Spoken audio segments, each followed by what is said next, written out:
Dentro de las prácticas que son propiamente de hongos, ya solamente nos van quedando 3. Estas 2 que vamos a ver hoy y las vamos a ver juntas porque es realidad, una es continuación de la otra.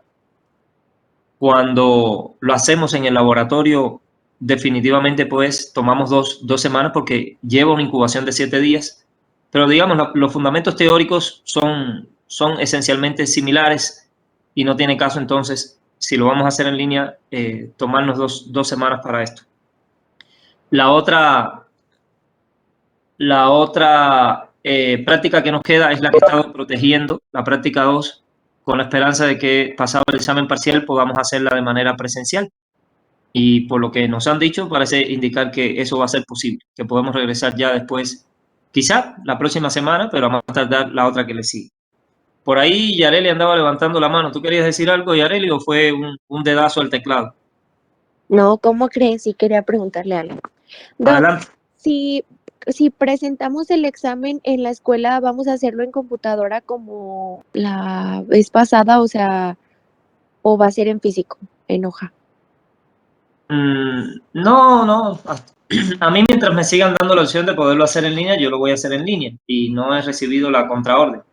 Lo que Ah, está ok, previsto hasta ahora es es que que sea cuando... en digital, en línea más bien. Ah, ok, es que como ya ve que pone como imágenes de laboratorio, por eso como que me basé en esas imágenes, entonces dije, si me las pone en una hoja y no me acuerdo. No, pues es lo mismo, ¿no? Lo que quizá con Pues otros sí, colores. pero ya ve, con el color capaz y yo paso.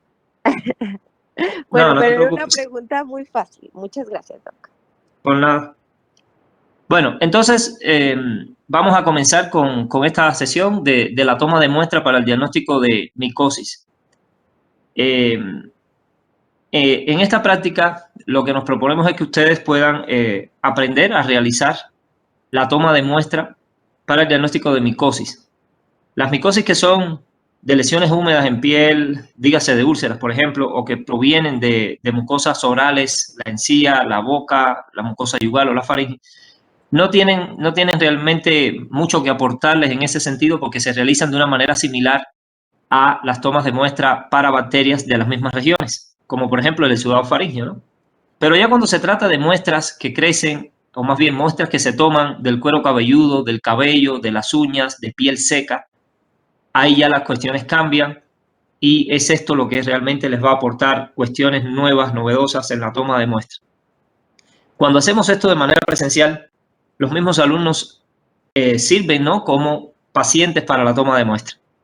Se van a tomar muestras ustedes mismos de piel, de uñas, de cabello, de cuero cabelludo, allí donde haya caspa, donde haya alguna lesión, alguna uña con color raro, con la esperanza de ver si encontramos algún dermatófito.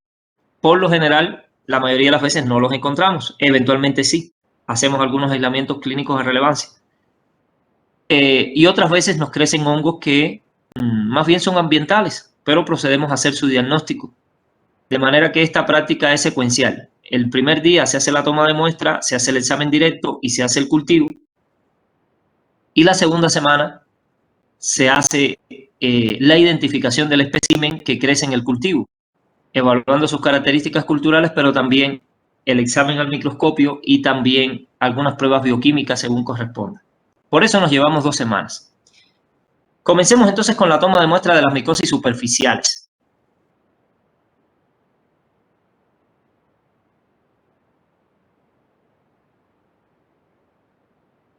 Comencemos con las uñas. Les había comentado que quizá con alguna rara excepción que por ahí pueda haber, los únicos patógenos que son capaces de infectar las uñas son los hongos. Son los únicos que tienen capacidad de poder degradar esos tejidos altamente queratinizados.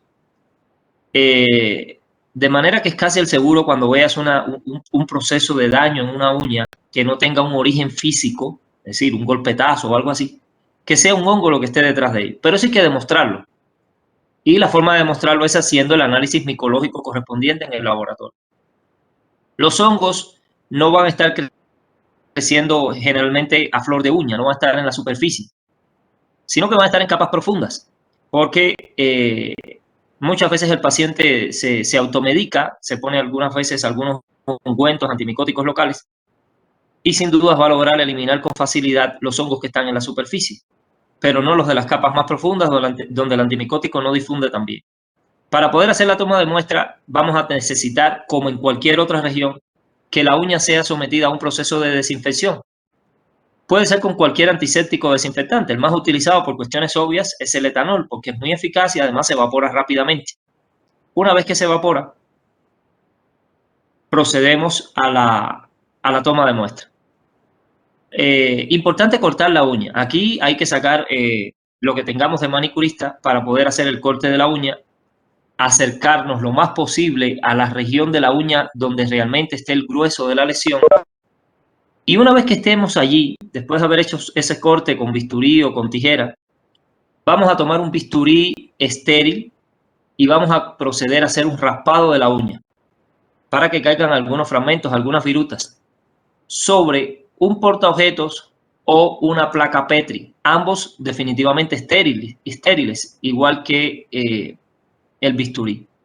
Así como se muestra como se observa en la muestra de la izquierda arriba, ahí vamos a tener esas pequeñas virutas, esos pequeños fragmentos de la uña, que son los que vamos a utilizar tanto para el examen directo como el cultivo.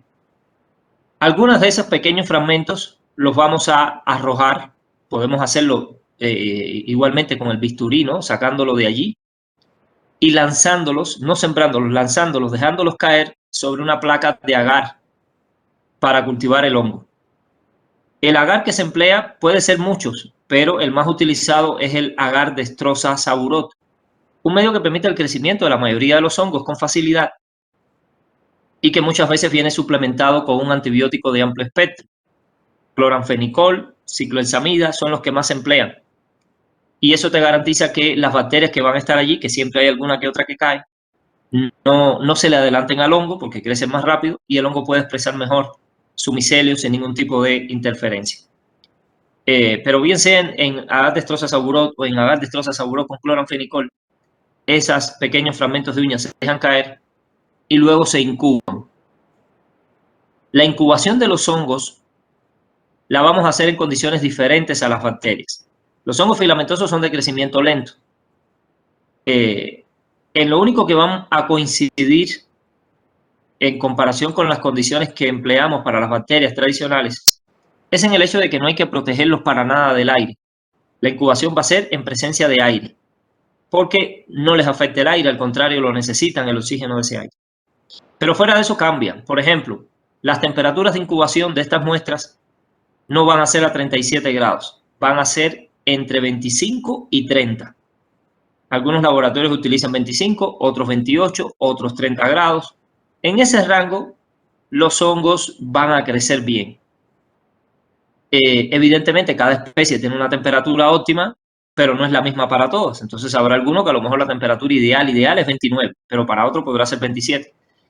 Pero todos van a crecer bien entre 25 y 30. No lo pongan a 37 porque esa es una temperatura ya que los va a inhibir, incluso algunos hasta pueden morir.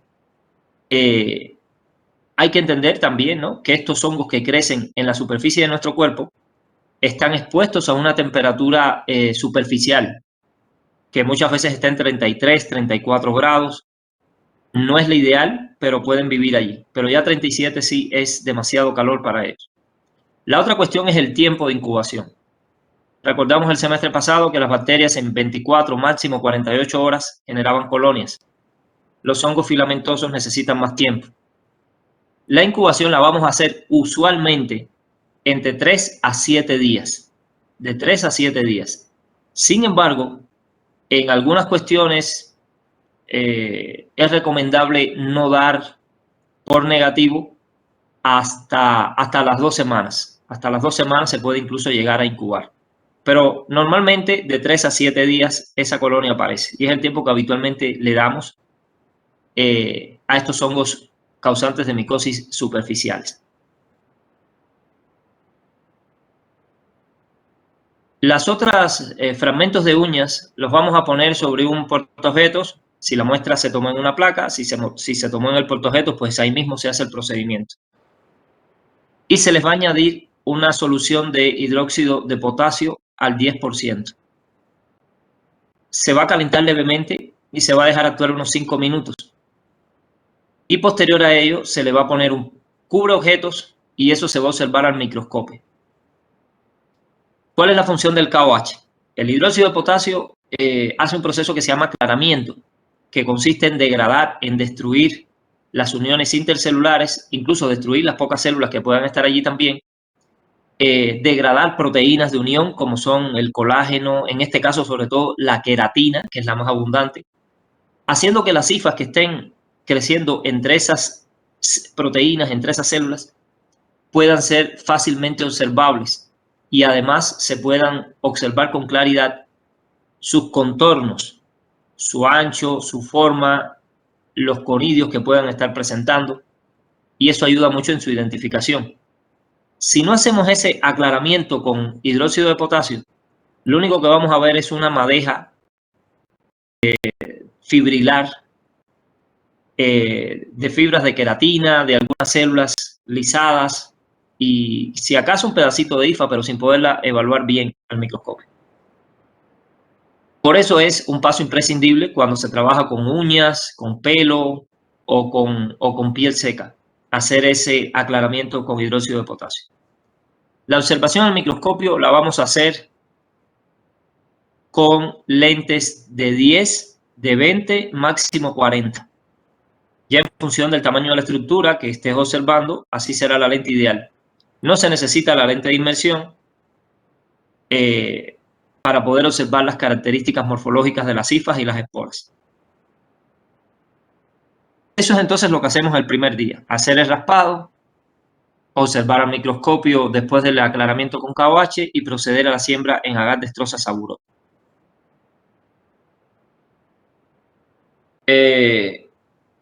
Cuando se trata de una toma de piel, como la que se muestra en la parte de la derecha, hay que diferenciar dos tipos de lesiones. Las lesiones secas, que son como lesiones con escamas, áreas pruriginosas, eritematosas, pero secas al fin. Y las lesiones húmedas, donde hay abundancia de pus. Estas casi siempre toman forma de úlceras. Y hay muchos hongos que causan úlceras. No tanto los dermatófitos clásicos, pero sí los que causan micosis subcutáneas, como los causantes del micetoma o Fonseca o Sporotrix. Estos tienden a generar algunas especies de úlceras o fístulas que drenan material ceroso y en ese sentido, ¿no?, dan cierta humedad a la lesión. Cuando las lesiones son húmedas, es muy sencillo, es simplemente tomar un hisopo estéril, humedecerlo en solución salina y pasarlo por esa región donde está el pus. El examen directo lo haces con una extensión de ese material purulento y la siembra la haces como si fuese una bacteria, ¿no? Ese material purulento lo descargas en un pedacito de la placa con el mismo hisopo y luego con un asa vas a hacer la extensión y el agotamiento por estrías, tal y como hicimos en muchas muestras del semestre pasado, ¿no? Como por ejemplo el exudado faríngeo. Ese tipo de muestra y de siembra en agotamiento por estrías. Y listo. Cuando es húmeda no se necesita hacer el aclaramiento por KOH, porque normalmente allí lo que hay es pus, y el pus ya sabemos que son células muertas en medio de una matriz acuosa y no hay material grueso que disolver ni que disgregar. Pero la mayoría de las veces cuando se trata de micosis superficiales las lesiones son secas. Puede haber escaras en la piel y esas escaras hay que levantarlas de allí. El procedimiento entonces se inicia con una desinfección con etanol o cualquier otro antiséptico, secado, y posteriormente tomamos una moqueta, que es como se ve en la imagen, un trocito de tela gruesa, más o menos de 1 pulgada por cada lado de tamaño, y vamos a hacer una frotación sobre esa zona de lesión, sobre esa tiña.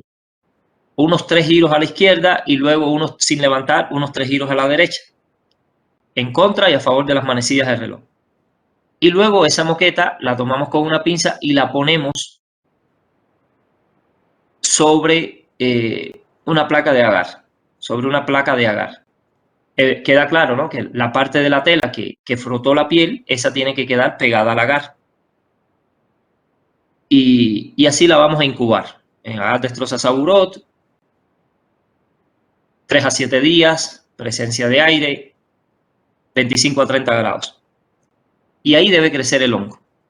En cuanto al examen directo, puede hacerse igualmente por un raspado con bisturí, pero es importante ver la naturaleza de la lesión, porque si la lesión es muy seca y no hay escaras, no hay fragmentos de piel que caigan con facilidad, el laboratorista, viendo esa característica, pudiera prescindir del examen directo, porque hay que tener en cuenta dos cuestiones, ¿no? Puedes estar lastimando, dañando aún más la lesión, generando un proceso después inflamatorio severo, incómodo para el paciente, y valdría la pena si fuese algo que te va a dar una información muy valiosa y que no tendrías otra manera de llegar a ella.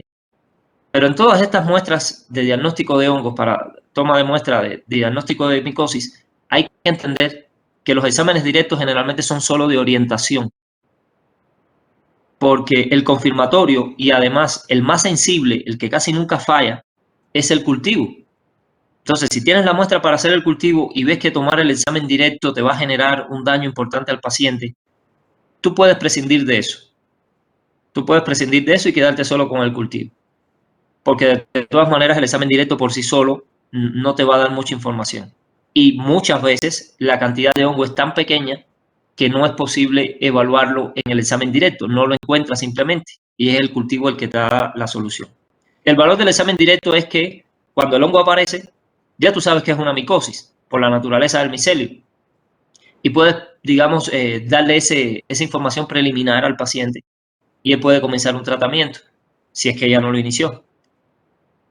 Pero en realidad el cultivo es mucho más sensible, específico y confiable que el examen directo. En cuanto a la toma de antibióticos, que es un punto que se me olvidó comentarles, un paciente que va a hacerse una toma de muestra para análisis micológico al laboratorio no puede estar tomando antimicóticos. De hecho, debe haber suspendido ese tratamiento en al menos un par de semanas previas. 2 semanas sin tomar ni ponerse en la piel, en la uña, antimicóticos. Porque son componentes que muchas veces pueden permanecer allí y pueden eventualmente, ¿no?, inhibir el crecimiento del hongo en el agar y darte un falso negativo. Y en ese sentido, ¿no?, pues va este requisito. Si se va a tomar una muestra para análisis micológico, no debe estar consumiendo antimicóticos y si ya empezó, debe suspenderlo 2 semanas al menos para poder tener ciertas opciones de poder rescatar al hongo. Esto que les comento es válido para las micosis superficiales como estas. Cuando se trata de una micosis profunda, el paciente no se puede dar el lujo de pasar 2 semanas sin antimicóticos, porque eso pudiera representarle la muerte, ¿no? Pero en el caso de las lesiones cutáneas, sobre todo de las uñas, no habría mayor problema. Pasemos entonces a la toma de muestra de cabello.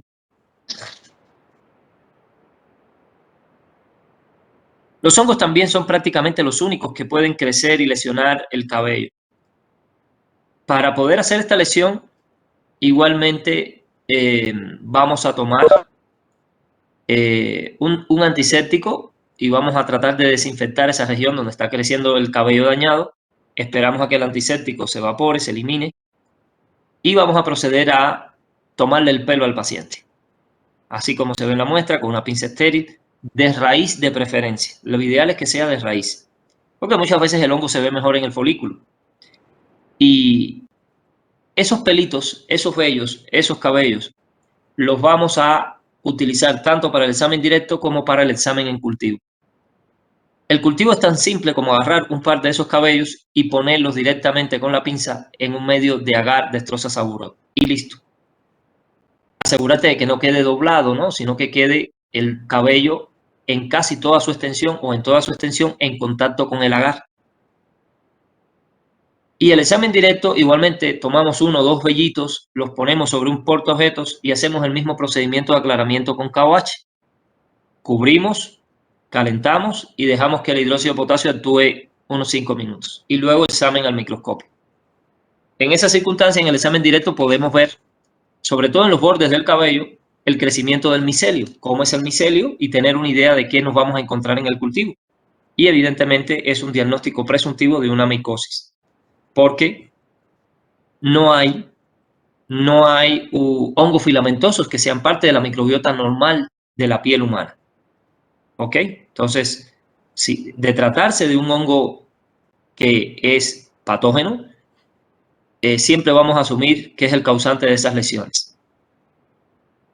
Esto no significa que cualquier hongo que te crezca lo debamos considerar como tal, porque hay que entender que los hongos son contaminantes ambientales muy comunes y en cualquier muestra puede aparecer un Aspergillus o un Rhizopus. Y en ese sentido sí debe quedar claro, ni Aspergillus ni Rhizopus los vamos a ver en micosis superficiales. Entonces así le vamos a hacer. Cuando se trata de cuero cabelludo, de una tiña en cuero cabelludo, muchas veces esas tiñas generan zonas de alopecia, donde el hongo va creciendo, el cabello ya no crece más. Y eso de cierta manera facilita la toma de muestra. Hay igualmente que desinfectar, esperar a que se retire el antiséptico desinfectante. Y la toma de muestra en cuero cabelludo se hace con un cepillo de plástico como el que se muestra en la imagen de la izquierda. Los hay de diferentes formatos, tamaños. Este, por ejemplo, es hexagonal, pero los hay que son cuadrados o redondos. Tú vas a tomar y con esas cerditas las vas a poner en contacto con la piel. ¿Ok? Entonces vas a hacer igualmente movimientos a la izquierda, a la derecha, con cuidado de no lastimar tanto al paciente. Y ese cepillo, con las celdas hacia abajo, lo vas a introducir en agar destroza saburot. Vas a presionar bien para que el hongo pueda pasar de las celdas a el agar. Algunos pueden dejar el cepillo adentro y eso garantiza, ¿no?, una mayor sensibilidad. Otros retiran el cepillo para esterilizarlo y volverlo a utilizar al día siguiente. Ya cada laboratorio trazará su estrategia.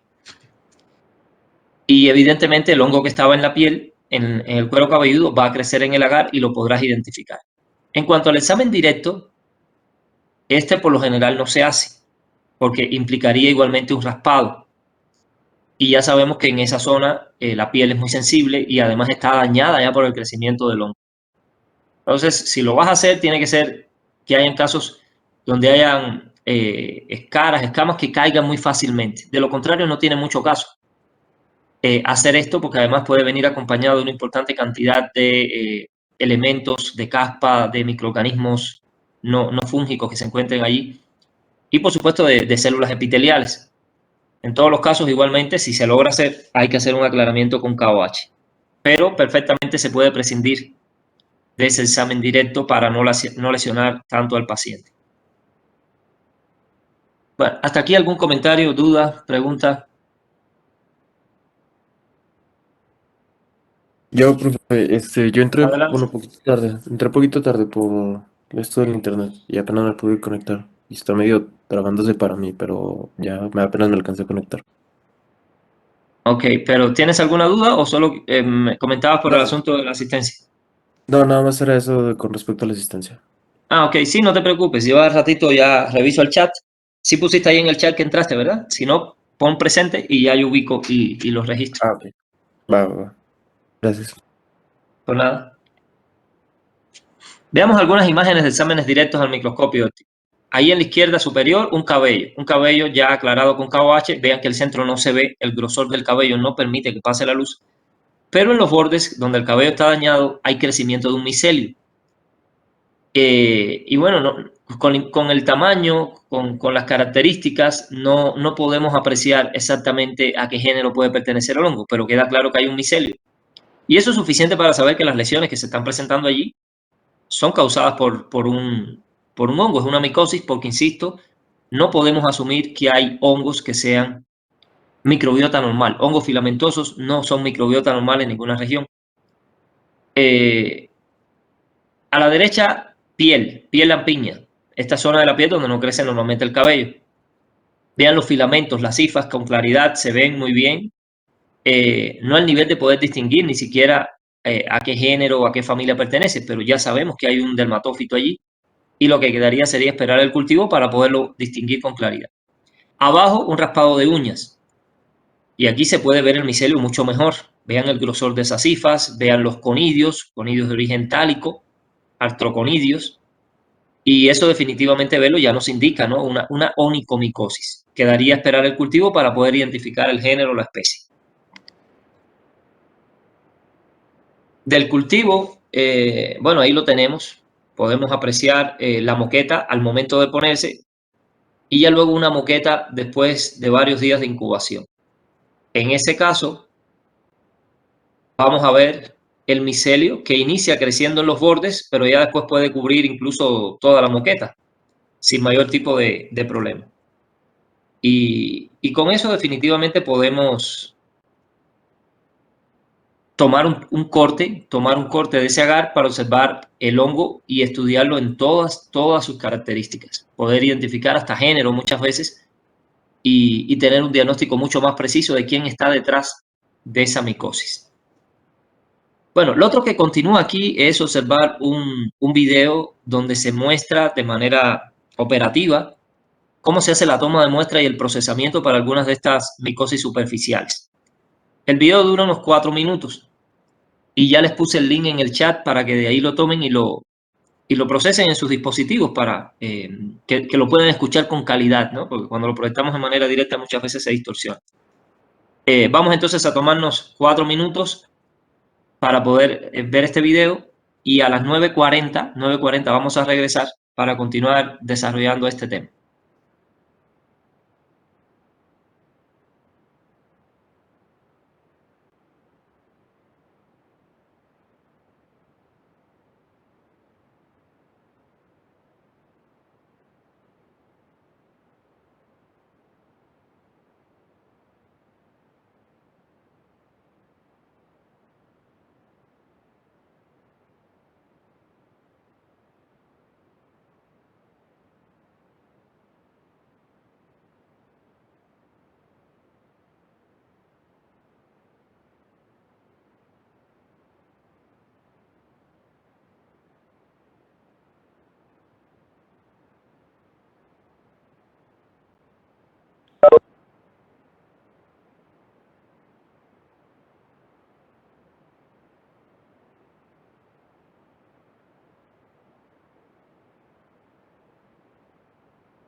Bueno, vamos a continuar, vamos a concluir con esta primera parte para pasar a la segunda, que sería lo que hacemos ya con los cultivos crecidos. Y antes de pasar allá, vamos a responder estas 3 preguntas que nos van a permitir un poco ubicar algunos puntos centrales de este primer tema. Primera pregunta, ¿qué especies de hongos patógenos son los más frecuentes en la piel y en la faringe humanas? Bueno, allí en la introducción a esta práctica, que aparece en el manual que tienen, se describen cuáles son estas especies más frecuentes.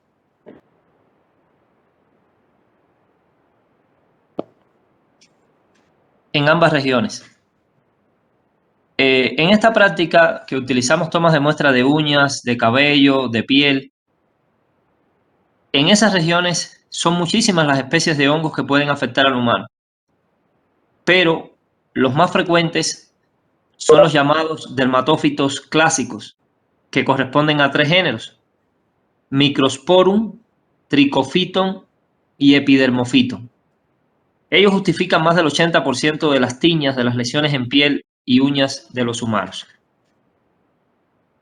Distintas especies dentro de cada uno de estos géneros van a ser de las más comunes, ¿no? Trichophyton rubrum, Mentagorphytes, Epidermophyton flocosum, Microsporum canis, por señalar algunos.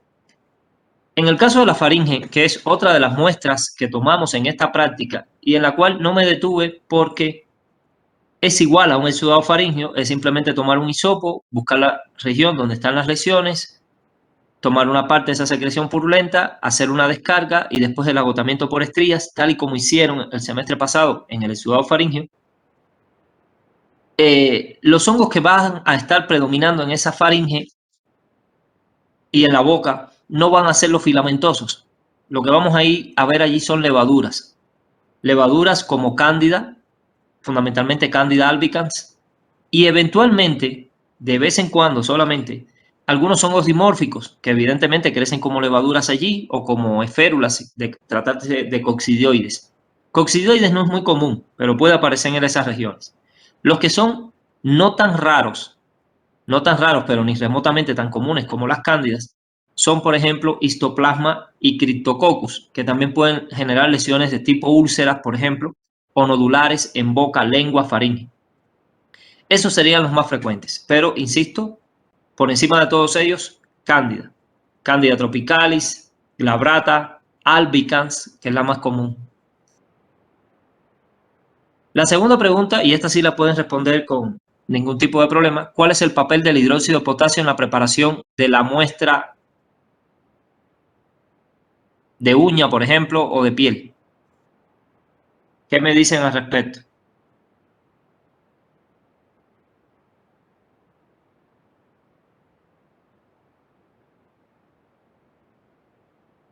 ¿No recuerdan? Pues para el aclaramiento, no supongo. El aclaramiento. ¿Y qué es el aclaramiento? ¿Qué buscábamos en el aclaramiento? ¿Qué se lograba obtener?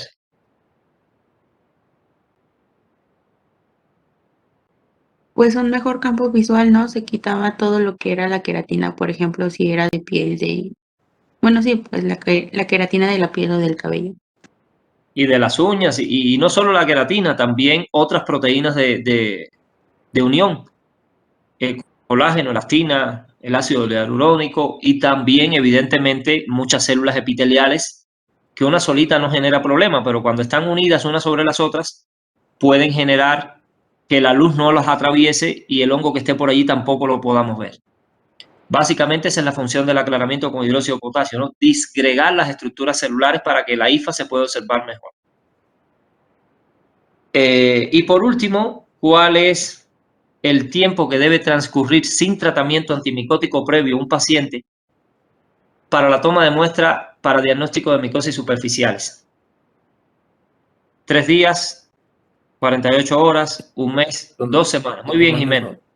2 semanas. Sí, un par de semanas. Incluso en el caso de las uñas, se señala que es conveniente hasta un mes, porque allí realmente las esporas pueden sobrevivir muchísimo tiempo en presencia del antimicótico pero no te van a crecer porque van a estar inhibidas por ese antimicrobiano. Y tú necesitas también que el hongo crezca un poquito para poder tener cierta posibilidad de aislarlo. Porque si lo que tienes es una pequeña hifa que sobrevivió al tratamiento o un par de esporitas, la probabilidad de que tú la agarres en ese raspado se hace muy baja. Y es eso lo que evitamos también. Que el hongo esté en una cantidad tan pequeña que se haga muy difícil poderlo aislar. Bueno, de lo visto aquí, de lo visto en el video, de lo que hemos debatido hasta aquí, ¿hay algún comentario antes de pasar al siguiente punto de esta práctica? Yo, profe, nada más Adelante. tenía duda de cuál era el nombre del agar. O sea, Ok, mira, ese agar se llama agar destroza saburot y lo vamos a trabajar en el laboratorio en cuanto regresemos. Es un medio que está hecho para hongos. Tiene un pH más o menos ácido, tiene constituyentes que facilitan la multiplicación de los hongos. Como bien dice su nombre, hay mucha glucosa allí. Y ese es por mucho el medio más utilizado en la micología médica, el agar destroza saburot o saburot destroza, como también se le puede llamar. ok, profe, gracias. Voy entonces a cargar la siguiente diapositiva, que insisto, va a reflejar lo que hacemos a la semana siguiente de hacer estos cultivos para poder identificar a los hongos que ustedes se toman de piel, cabello, uñas, etc.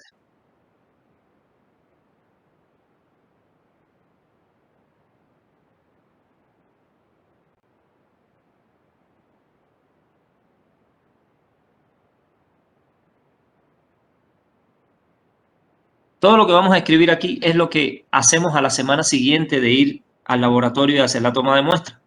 Los hongos se incuban, como les comentaba, de 3 a 7 días. Entonces ustedes, digamos, van un jueves, siembran, ponemos esas placas en una incubadora a 30 grados por 7 días y ya para el siguiente jueves ustedes sacan esas placas para ver la naturaleza del crecimiento. En el caso de las levaduras que se toman de la faringe, allí las cuestiones cambian. A las levaduras les va muy bien a 37 grados. De hecho, para poder vivir en la faringe, son capaces de soportar esas temperaturas. Entonces las podemos incubar y de hecho es lo más conveniente a 36, 37 grados.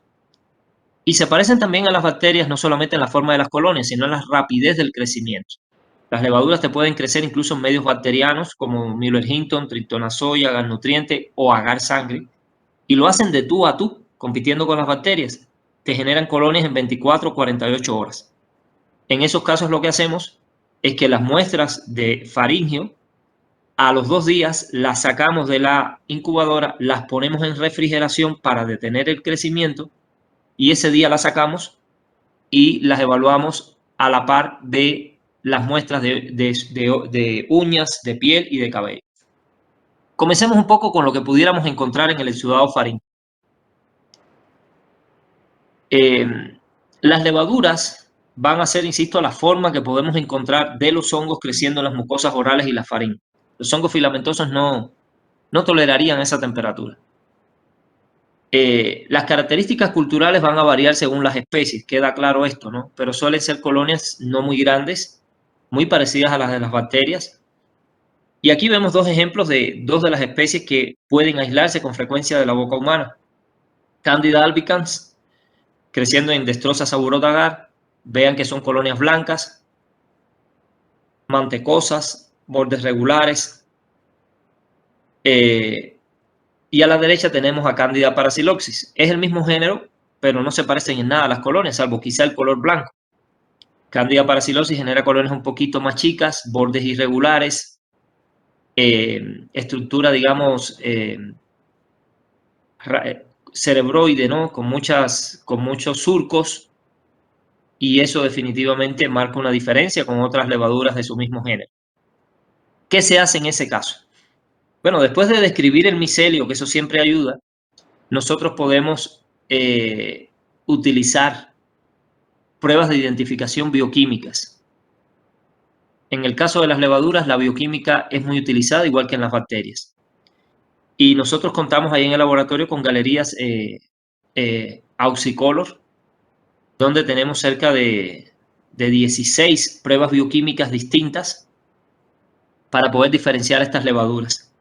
Lo único que tenemos que hacer es asegurarnos de agarrar 2 o 3 colonias que sean idénticas para que se trate de una única especie, suspenderlas en solución salina y luego con una pipeta tomar una pequeña cantidad, 5 microlitros por ejemplo, y añadirlo en los pocillos de esa tira de aucicolor. Cada pocillo tiene una composición, un medio distinto, y después de unas horas, según el metabolismo de lo que haga la levadura en el medio, tomará un color.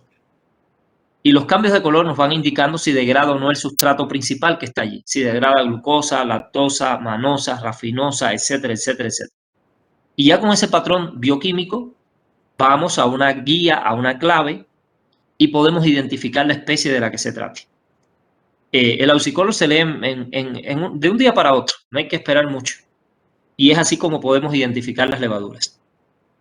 Hay una pruebita que ayuda mucho también, evidentemente no tiene el nivel de discriminación del aucicolor, que tiene más de 10 pruebas bioquímicas distintas, y es la siembra en cromagar cándida, que ahorita vamos a describir. Y en ese medio pues ya podrán tener coloraciones distintas según la especie. Otra cuestión que podemos hacer para identificar si se trata de una especie del género Candida, en particular Candida albicans, es la prueba del tubo germinativo. Y consiste en tomar un fragmento de esa colonia que crece en agar y sembrarla en un líquido. Ese líquido es plasma sanguíneo. Y ese plasma lo vamos a incubar a 37 grados. Y al día siguiente vamos a tomar una gota de ese plasma y vamos a observar al microscopio. Si se trata de Candida albicans, vamos entonces a ver la formación del talo, del tubo germinal, como un criterio de identificación de esta levadura, que ya sabemos que es dimórfica. Vamos a ver algunas levaduras, pero vamos a ver que de las levaduras van a comenzar a emerger algunos filamentos. Y eso es un criterio a favor de la identificación de Candida albicans. Hay que recordar que Candida es un comensal de la boca, de la faringe, pero en forma de levadura. ¿Ok? Si en un corte histológico tú puedes observar la presencia de tubo germinativo, entonces ya hablamos de que Candida se convirtió a su fase parasitaria. Esto no significa, no garantiza que sea Candida la que esté generando el problema. Lo que nos garantiza, o casi nos garantiza, es que se trate de Candida albicans, que por lo general es la más virulenta de todas estas de ese género. Y aquí está el que les comentaba, ¿no? El cromagar cándida. Es un medio donde tú haces la siembra. De hecho, cuando hacemos la práctica, pues utilizamos también este medio. Y bueno, lo incubas 24 horas y al día siguiente procedes a ver cómo crecieron esas levaduras. Según el color, así podrás diferenciar. Cada especie de cándida de levadura va a tomar una coloración diferente.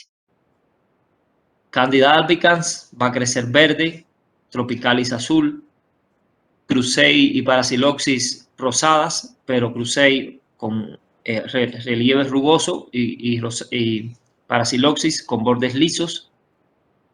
Y en ese sentido las podemos ir diferenciando. Esto siempre es conveniente verificarlo, comprobarlo con pruebas bioquímicas más específicas. El medio cromagar cándida es un medio que está patentado. Por tanto, lo único que sabemos con claridad es que tiene una mezcla de compuestos cromóforos que van a tomar o le van a dar a las levaduras en sus colonias un color distinto según lo que hagan con los constituyentes del medio, según cuáles sustratos degraden y cuáles no. Y de esa manera, pues, es la diferenciación. En este momento, como está patentada, no les puedo decir esa mezcla tiene rafinosa, alanina, no, eso hasta que no se libere la patente. Pero sin duda los que revisaron el expediente sí lo saben y comprobaron que sí tiene la capacidad para generar esta diferenciación de forma confiable. Va a tener además como constituyentes inhibitores del cloranfenicol para evitar que las bacterias puedan crecer y generar ruidos a la hora de hacer la interpretación y que nadie pueda confundir, ¿no?, el crecimiento de una bacteria con el de la levadura. De las otras muestras, dígase piel, pelo, uñas, cuero cabelludo, lo que vamos a buscar son dermatófitos. No significa que no puedan haber levaduras aquí, pero a esa temperatura de incubación que las ponemos nosotros, 30 grados, malacesia, la misma cándida que eventualmente puede generar lesiones allí, no les va a ir tan bien, no les va a ir tan bien. Los dermatófitos son los más comunes, y cuando digo dermatófitos me refiero a esos 3 géneros que les comenté, ¿no? Microsporum, Trichophyton y Epidermophyton. Y son justamente los que vamos a estar buscando. Si te encuentras otro, no significa que no lo sea, pero si tienes que evaluar si se trata de un contaminante ambiental, fundamentalmente Rhizopus o Aspergillus. Ahí se encuentran las especies que van a ser aisladas con frecuencia de los tejidos superficiales humanos. En el caso del género Microsporum, Canis, Jixium, Audoni son los más comunes. Trichophyton es quizá el género más común y el que más número de especies tienen afectando tejidos superficiales humanos. Trichophyton rubrum, Tonsurans, Pentagoraphites son bastante comunes. En el caso del género Epidermophyton solamente tenemos una especie, que es Epidermophyton flocoso. Vamos a describir aquí cuáles van a ser las características del micelio y de las hifas de cada uno de estos 3 géneros, porque de eso también va la práctica, ¿no? Poder identificarlos. Les comentaba que la mayoría de las veces no los logramos aislar, pero alguna que otra vez sí hemos tenido éxito y hemos aislado algunos que otros. Desde el punto de vista cultural, son hongos de crecimiento moderado. Sus colonias, por lo general, en una semana no rebasan los 3 centímetros y medio.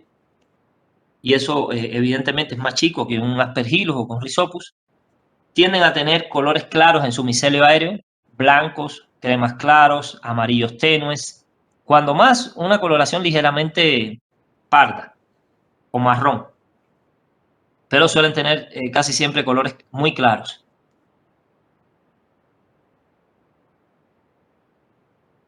Microsporum es un hongo que va a tener como característica distintiva el hecho de formar unos conidios muy grandes, fusiformes, anchos al centro, delgaditos en los extremos. Ahí los podemos ver en la imagen de la derecha. Estos macroconidios son mucho más gruesos que la hifa. La hifa es normalmente muy delgada y alina y evidentemente sentada. Estos 3 géneros son todos ascomicetos. Y como pasa con la mayoría de los ascomicetos, acuden predominantemente a la reproducción asexual por conidios. Difícilmente vayan a ver en un cultivo y mucho menos en la piel humana la formación de un ascocarpo, pero los conidios sí son muy comunes. Una vez que puedan ver esto en piel o tejidos humanos, generalmente se trata de alguna especie de microsporum. Les va muy bien en la piel y en el cabello, pero no se aíslan tanto de las uñas. Ahí batallan un poco con ese alto nivel de queratinización. Trichophyton es el más exitoso y tiene la virtud de poder crecer con facilidad en cualquiera de estos 3 tejidos, en el cabello, en la piel y también en las uñas. Desde el punto de vista morfológico, genera conidios no tan voluminosos como Microsporum, pero también puede generar macroconidios, que van a ser no muy gruesos, pero sí bastante largos. Suelen ser conidios en forma de lápiz. Sabemos que los lápices son delgaditos, pero son muy largos. Y además tienen los extremos romos, digamos lisos, cuadrados. Un extremo romo es, por ejemplo, un lápiz al que no le ha sacado punta. Eso es un extremo romo y así son los macroconidios de Trichophyton. También puede generar microconidios más o menos globosos, pero esos, digamos, no son tan distintivos. Así puede haber de muchas especies. Aquí lo distintivo es los macroconidios en forma de lápiz, larguitos, delgados y con extremos planos o romos. Ahí podemos ver tanto a los macroconidios. Voy a poner una flecha para que no quede duda de cuál es el macro y cuál es el micro. Esto es un macroconidio, otro macroconidio más grueso, y este que está aquí es otro macroconidio. Son microconidios, esta esferita que está aquí, esta otra, y vean una unida a la hija. Esos serían los microconidios.